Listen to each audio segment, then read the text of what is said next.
So good morning. It's Monday, which means it's the start of week 3 of the Tarot Readathon. I'm halfway through Kill for Me, Kill for You, and Wanderers, which is a feat because that one's a big book.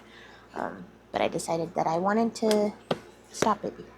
I decided that I wanted to start the week off fresh with some new options while I'm still finishing those up. And so I did another 3-card spread last night. And I pulled The Empress, Read a Cozy or Comforting Book, and I chose Sangu Mandana's A Witch's Guide to Magical Innkeeping. Sarah Swan was once one of the most powerful witches in Britain. Then she resurrected her great-aunt Jasmine from the very recently dead, lost most of her magic, befriended a semi-villainous talking fox, and was exiled from her magical guild. Now she slightly reluctantly and just a bit grumpily helps Aunt Jasmine run an inn in Lancashire, where she deals with her quirky guests' shenanigans and tries to keep the talking fox in check and looks for the magical future she lost. I've read The Secret Society for Irregular Witches by Sangu Mandana, and I loved that one. I thought it was super cute, cozy, fun, so I feel like this one's a great option for the cozy prompt. And then for the Justice card, read a book by a BIPOC queer disabled author. I wanted to go ahead and read another Rivers Solomon book because their Sorrowland from them was really, really, really good for me. And so I chose An Unkindness of Ghosts by Rivers Solomon.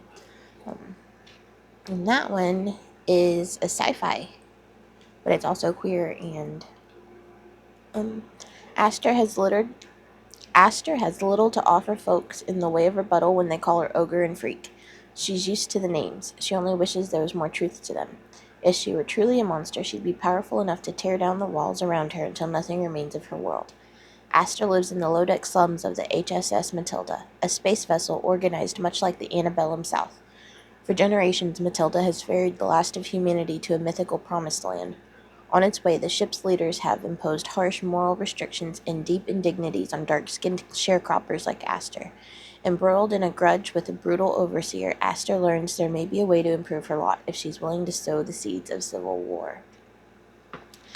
So I got that. I picked that one for the Justice prompt. And I feel like that's going to fit that prompt beautifully, as well as, the author fits. And then for Ace of Pentacles, it says buy or borrow a book off your wish list and read it. And that one is kind of a free-for-all give me prompt, but it's in the 3rd slot, so it also must be something that was recommended. And for that prompt, I chose Rebel Witch by Kristen Ciccarelli. It's the second in the Crimson Moth duology, and it'll be in a video that comes out next month because I had to move some videos around to be more current with the Tarot Readathon month.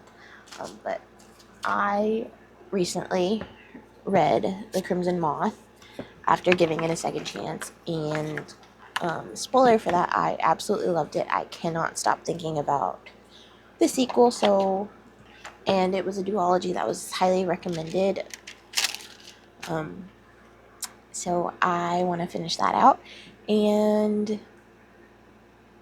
I haven't been able to stop thinking about it actually, but it's about a witch and a witch hunter who are it's cat and mousey. They end up falling in love, but the witch hunter doesn't want to not do his duties, and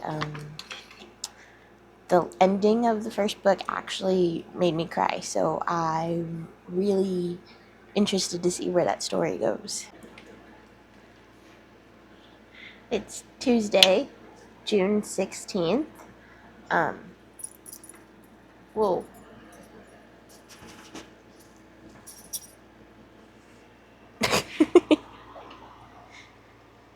Hi, good morning.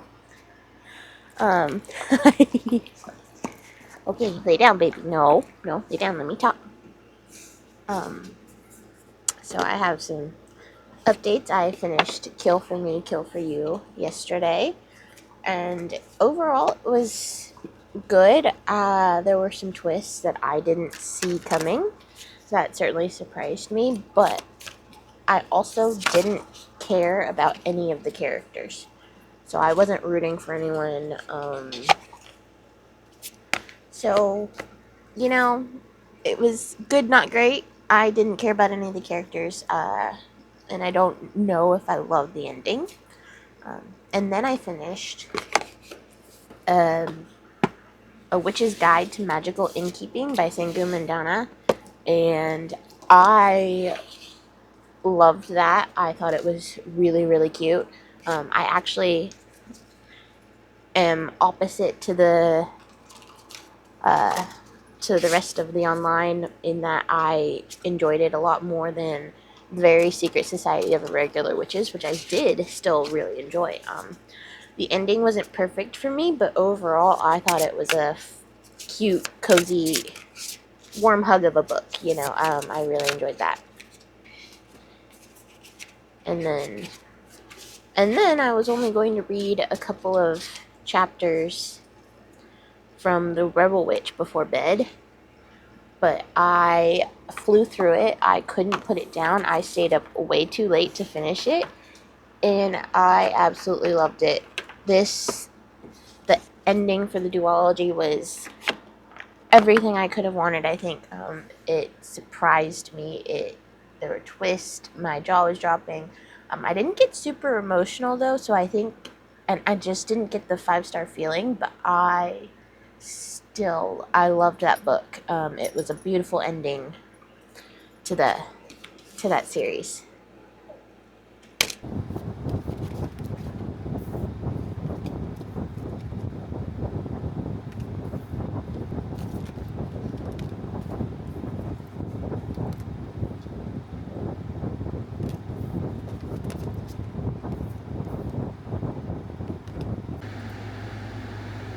Good morning. It's Wednesday, and I've got a couple of updates. I finished An Unkindness of Ghosts by Rivers Solomon. That one was for the Justice prompt, which is read a book by a BIPOC, queer, or disabled author, and I believe Rivers Solomon fits at least a couple of those categories. And to be honest, I'm not sure how I feel about An Unkindness of Ghosts. It was very graphic and harsh in its depiction of, as the description says, the antebellum South, but on a spaceship. And I parts of it left me very uncomfortable, and I don't know how I feel about the ending. The characters, of course, are flawed, but doing the best they can. And like I said, it was very graphic. But I do think it was well written as well. So I don't know what to rate that. I don't know how I feel about it overall. But I read that. I finished it last night, and then I did another 3-card spread. And for the Sun, which is read a fun or joyful book, I thought it took me a while to pick a book for this prompt, and I thought, what's more fun than your not so typical vampire, a 16-year-old teenager who was an accident, and all he wants to do is hide and read comic books, but suddenly he's in charge of being the superhero of the vampire world and basically being the first vampire to come out.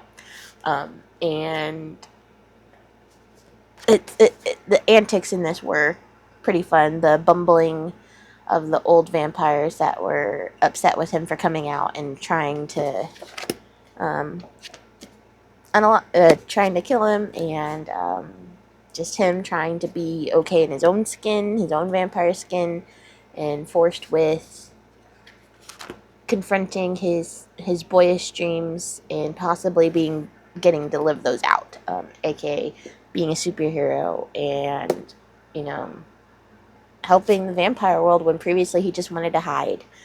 And it truly was. It was fun. It was I've had this since 2008 or 9, I think. What I didn't realize until yesterday when I looked it up was Brian Neal, the author, he was a puppeteer for the Muppets and in some Jim Henson films. And he then pivoted to writing on children's shows like Codename Kid Next Door, um, Magic School Bus, among other things. And then he pivoted into writing young adult novels, and this is one of his. I think he's written a few of them. And there is a sequel to it, and it was a fun time. Um, and I picked the other two books, but I haven't started on them yet. For Read a Book Featuring Friendship from the Three of Cups prompt, we've gotten that one before. This time I chose Prime Deceptions by Valerie Valdez. It's the second book in a series. The first one is Chilling Effect. And that one is about this spaceship, this and this crew of people um, that are fighting against this mysterious agency called the Fridge. And it's a fun space opera with a crew of friends and psychic cats. And that's the second one of, I think, three. And then for Seven of Swords, read a book with a morally gray main character or anti-hero. I and that one for the third spot has to be a recommendation. And the only one I could think of that could possibly fit is The Family Upstairs by Lisa Jewell. And that one. I looked it up, and it does say, a bunch of the characters in there have questionable morals. So hopefully that fits. But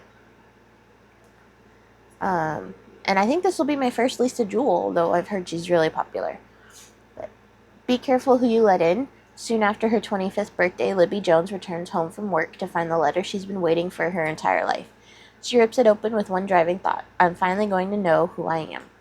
She soon learns not only the identity of her birth parents, but also that she's the sole inheritor of their abandoned mansion on the banks of the Thames in London's fashionable Chelsea neighborhood, worth millions. Everything in Libby's life is about to change, but what she can't possibly know is that others have been waiting for this day as well, and she's on a collision course to meet them. 25 years ago, police were called to 16 Cheyne Walk with reports of a baby crying. When they arrived, they found a healthy 10-month-old happily cooing in her crib in the bedroom. Downstairs in the kitchen lay 3 dead bodies, all dressed in black, next to a hastily scrawled note, and the 4 other children reported to live at Cheyne Walk were gone.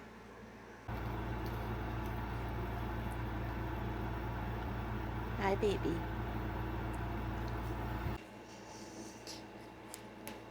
So today is the 18th.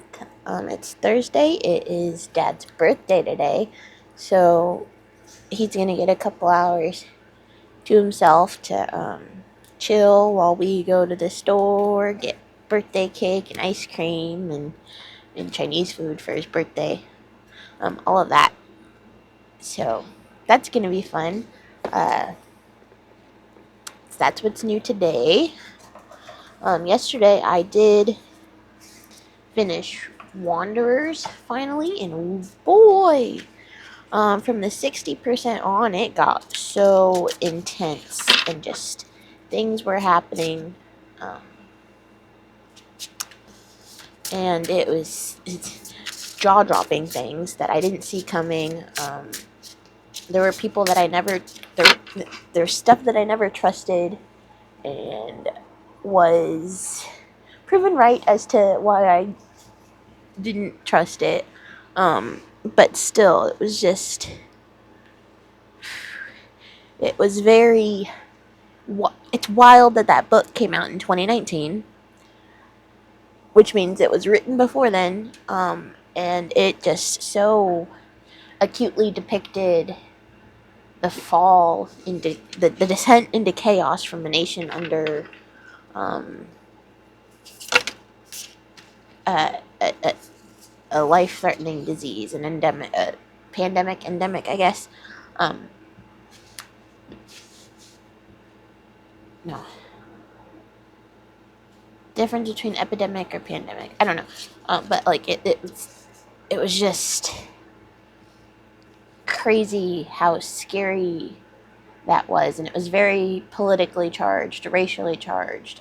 It was very religiously charged, and it was a scary and uncanny depiction of the madness that things could descend into if one platform gained too big of a voice.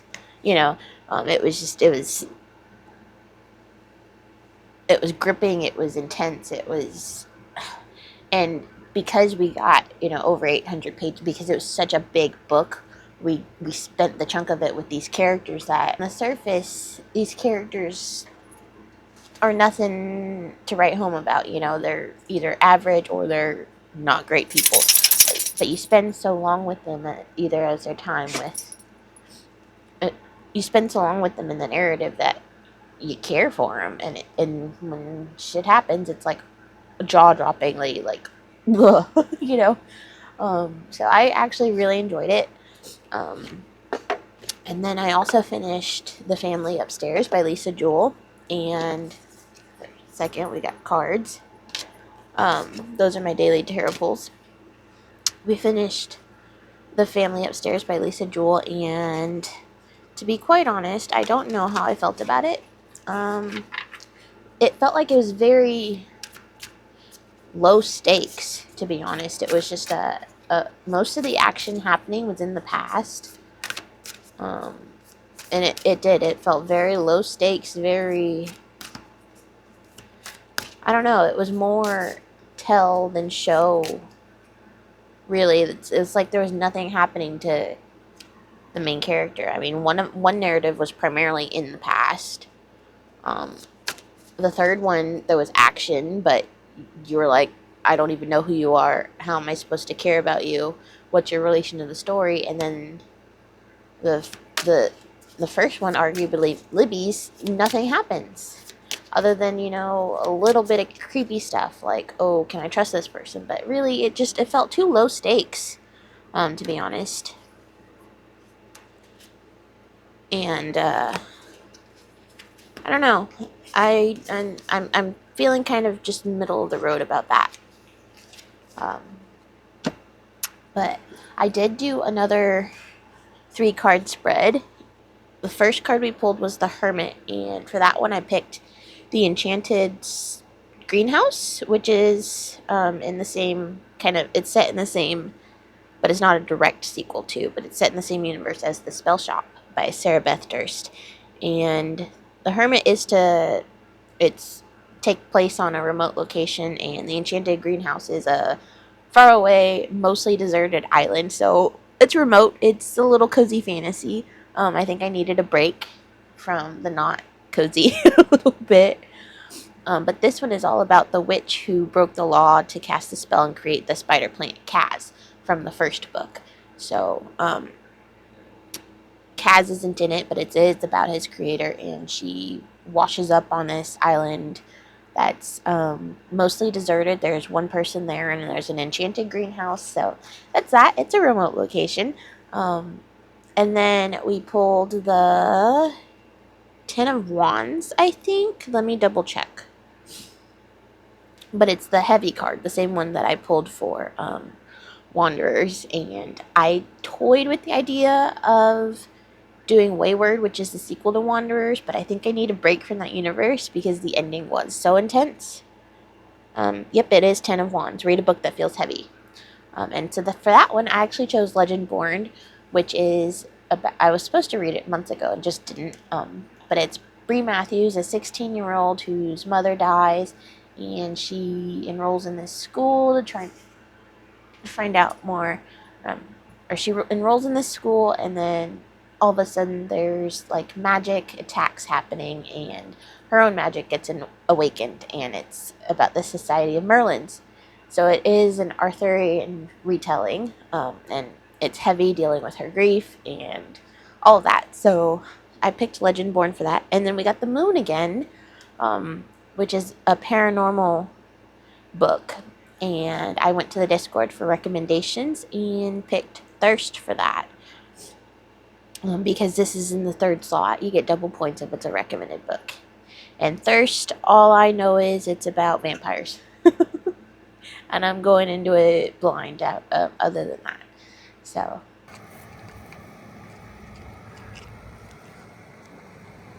Happy birthday! Happy birthday! Happy birthday! Yo, Bart! Or I like to say, happy fastest swimmer day. Old mine. What are y'all gonna have? Yeah.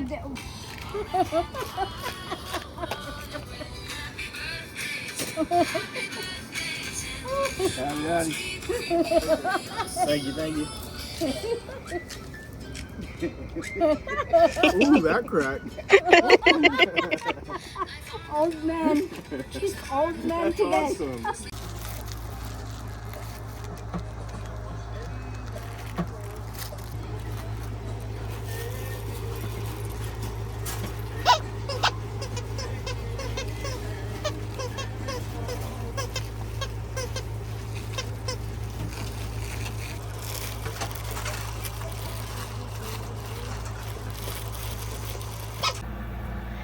Friday, I couldn't sleep last night after all the hubbub and cake and sugar, I guess. So I sat up and read, and I finished The Enchanted Greenhouse. I think I liked it a lot more than its predecessor, The Spell Shop, even though I really, really liked The Spell Shop. There was just something about all the plants and the magical greenhouses that was just so soothing, so cozy, so it was like a warm hug, and I really enjoyed it. Hi, baby bear. Hey. Hi, baby Izzy. So, it is Saturday, I think. I finished Thirst last night, and it was under 250 pages, and I was utterly bored. It should have been a fast read, but and I don't know if it was because it was translated or what, but just the shortness of it was, there was no room to like any of the characters or to really figure out the point. The first half of it is about a 19th century vampire, and all it basically is following her from town to town and kill to kill as the world changes. And it's nothing new. It's all stuff that's been done before in the vampire realm. And then the second half focuses on a single mother whose mom is depressed and dying. And it's just they don't meet until 80% of the book, and even then it's insta lust, insta lovey, and nothing about it made sense. And I didn't like it. It was boring. In other news, my laptop is fixed. Dad he replaced the screen yesterday, and it's all good to go, and I'm thankful and happy about that. And then I picked 3 more cards. I think I don't have the list with me, but I think it's 10 of Swords, but it's read a book with death in the synopsis. So I picked Agatha Christie's Murder on the Orient Express. And then another card was 6 of Cups, I believe, which is a nostalgic or childhood favorite read. And I picked the sequel to one of my favorite childhood books, which is 13 Little Blue Envelopes. And the sequel is The Last Little Blue Envelope, I think is what it's called, by Maureen Johnson. And I've never actually read the sequel. I think it was actually years later that I found out there was a sequel. Probably because there was like 5 or 6 years in between the 2 books before they were written. But so I've always been curious about the sequel, since the first one was such a favored book. And then the last card is a freebie. I pulled Ace of Pentacles again, which is, buy or borrow something off your wish list.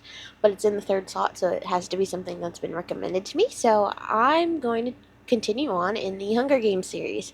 So I got Catching Fire. So those are the 3 new options.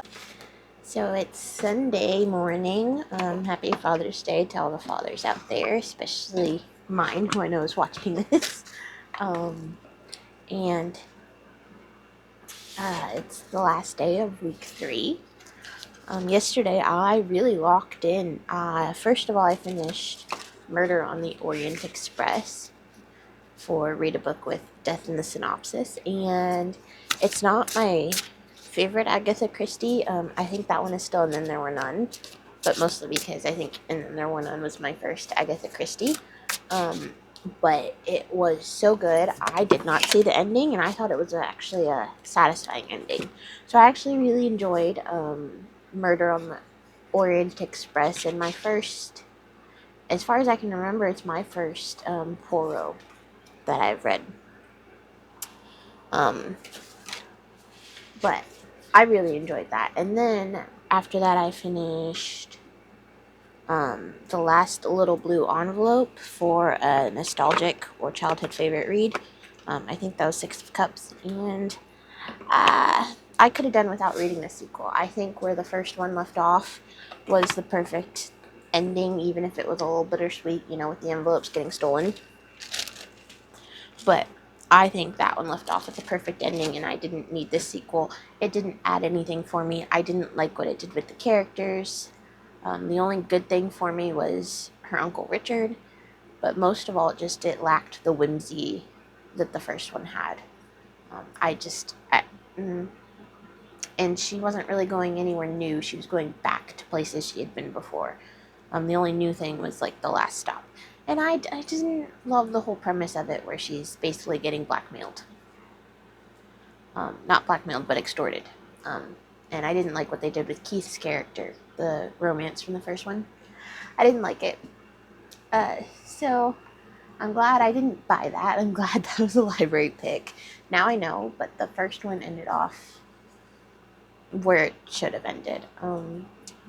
After that, I finally finished Legend Born, and ending on a high here because that was wholly unexpected. I was not prepared for the scope of the magic system, and I really, really enjoyed it. It is a heavy, thick book with grief, and Bree's grapple with the death of her mother and the death of her mother's mother, and just the rage that she feels of her ancestral line being cut so short and never knowing who her ancestors are due to her race, and just all the microaggressions that a 16-year-old has to deal with in this day and age at a predominantly white college. And even though she is 16, it is easy to forget that she's 16 because she is at college. So I don't think it necessarily read too young for YA. They didn't read too young because of the magic that they were kind of born and raised into from such a young age. And I was not prepared for all the twists that it went through. I really enjoyed Legend Born. I'm excited to one day get to the next because I know my library has Bloodmarked and Oathbound. So, and I think there's a 4th one coming out. I'm not entirely sure. But I'm excited to continue on with that eventually. I just need a little bit of a break because the first one was heavy with grief. So I think it fit the prompt perfectly because it was a little bit of a longer book, and it was, it had a emotional topic. But I couldn't help it. I pulled 3 more cards last night because pulling cards are fun. So I've got 6 of Swords, Read a Book Set During a Major Life Change, and I picked You Weren't Meant to Be Human by Andrew Joseph White. It'll be my first Andrew Joseph White, even though I've known of them for a few years, seen them on Twitter and all that back when it was still Twitter. And festering masses of worms and flies have taken root in dark corners across Appalachia. In exchange for unwavering loyalty and fresh corpses, these hives offer a few struggling humans salvation, a fresh start. It's an offer that none refuse. Crane is grateful. Among his hive's followers, Crane has found a chance to transition, to never speak again, to live a life that won't destroy him. He even met Levi, a handsome ex-Marine and brutal killer who treats him like a real man, mostly. But when Levi gets Crane pregnant, and the hive demands the child's birth no matter the cost, Crane's desperation to make it stop will drive the community that saved him into a devastating spiral that can only end in blood. And then for Page of Pentacles, read the shortest book on your TBR. So I picked Orbital, which is just over 200 pages. Selected for one of the last space station missions of its kind before the program is dismantled, these astronauts and cosmonauts from America, Russia, Italy, Britain, and Japan have left their lives behind to travel at a speed of over 17,000 miles an hour as the Earth reels below.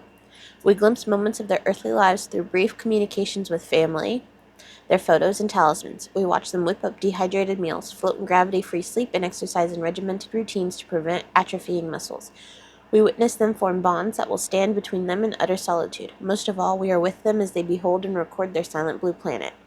Their experiences of 16 sunrises and sunsets and the bright blinking constellations of the galaxy are at once breathtakingly awesome and surprisingly intimate. That's been on my list for a while, and I didn't realize it was actually as short as it was, because a lot of people talk about it. The way people talk about it, it feels like it's longer. And then finally, we pulled the tower, read a book featuring chaos or disaster, and I had to go back to the Discord for a recommendation for this, and they recommended. Ooh, Izzy, don't. Careful. They recommended Horror Store by Grady Hendrix, and they said it's fun, chaotic, and short, which it is pretty short. It's only a little bit longer than Orbital, actually. Um, Something strange is happening at the Orsk Furniture Store in Cleveland. Every morning, employees arrive to find broken displays, damaged merchandise, and unexplained destruction scattered across the showroom floor. Security cameras reveal nothing. Customers are staying away. Management wants answers. When a small group of employees volunteers to work an overnight shift and investigate the mystery, they discover that something far more terrible than retail theft is hiding inside the store. Hi, baby. Where was I? As the night spirals into chaos, Orsk transforms from a familiar shopping destination into a nightmare. And I started it last night, actually, and so far it is really fun.